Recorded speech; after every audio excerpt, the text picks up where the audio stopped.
Bismillahirrahmanirrahim. Kita lanjut lagi ya pertemuan yang ketiga. Pertemuan yang ketiga kita akan membahas yang namanya electronic data in-chain atau yang lebih dikenalnya yaitu ADI. ADI sendiri yaitu pertukaran data komputer antara berbagai bidang organisasi atas suatu informasi terstruktur dalam format yang standar dan bisa diolah oleh komputer sendiri. Contoh data berbasis ADI dapat dikirimkan antara bagian pembelanjaan, keuangan, dan sebagainya. Selanjutnya ada standar ADI. Standar ADI itu mencangkup satu yaitu standar ANSI X12 dikembangkan oleh The Acris Standard Comet X12 di American Nation. Selanjutnya ada komponen utama dari ADI adalah sebagai berikut, yaitu data elemen. Data elemen merupakan potongan data seperti tanggal, harga, dan organisasi. Selanjutnya ada data segmen. Data segmen yaitu dalam suatu baris data disebut dengan segmen dan setiap dalam segmen mewakili satu elemen. Untuk mengirimkan transaksi ADI pada konsumen diperlukan 4 fungsi utama.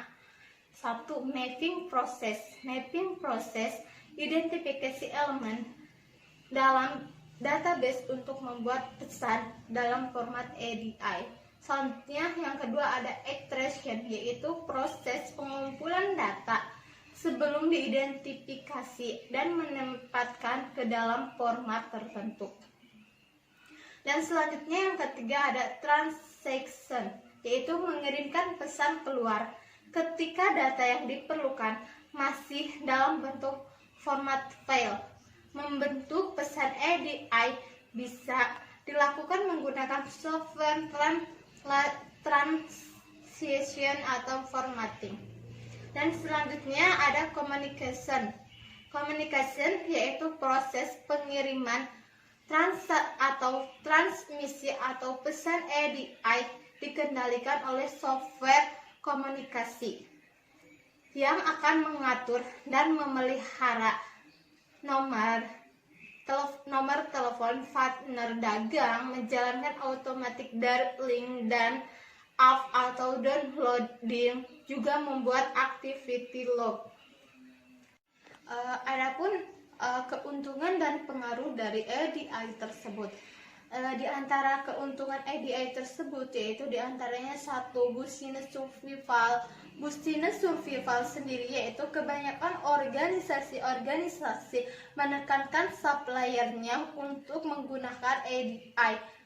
ADI adalah metode yang diinginkan untuk melakukan bisnis di banyak industri, misalnya hall, otomotif, chemical, dan farmasi. Contoh dari keuntungan ADI dari business survival itu. Yang kedua selanjutnya keuntungannya yaitu penghematan biaya. ADI menekankan biaya-biaya dalam proses transaksi dan menekankan efisiensi. Yang selanjutnya ada pengurangan dalam pemesanan dokumen. Misalkan mengetik kembali data yang sama dan redundant data.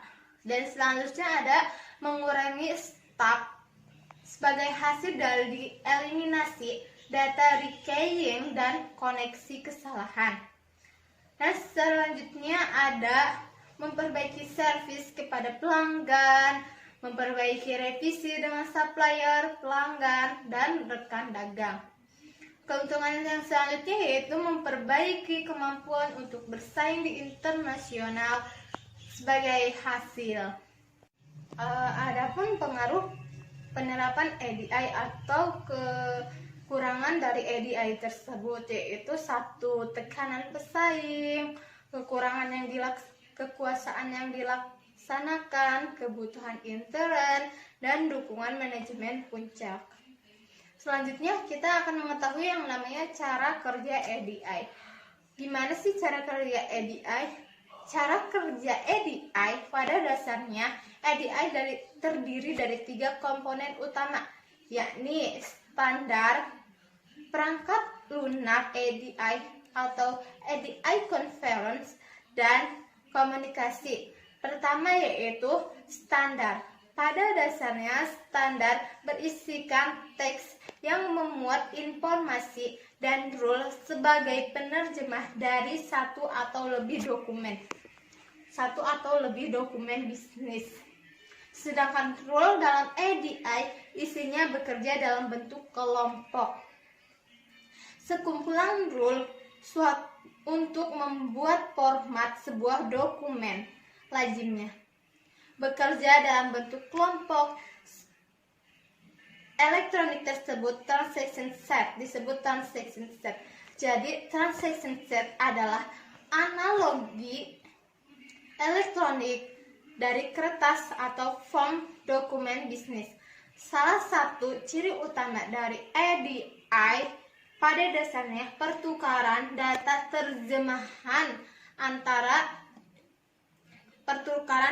terjadi antara aplikasi komputer sehingga hanya antara komputer. Dalam poin-poin EDI, perusahaan yang bertransaksi memerlukan 1.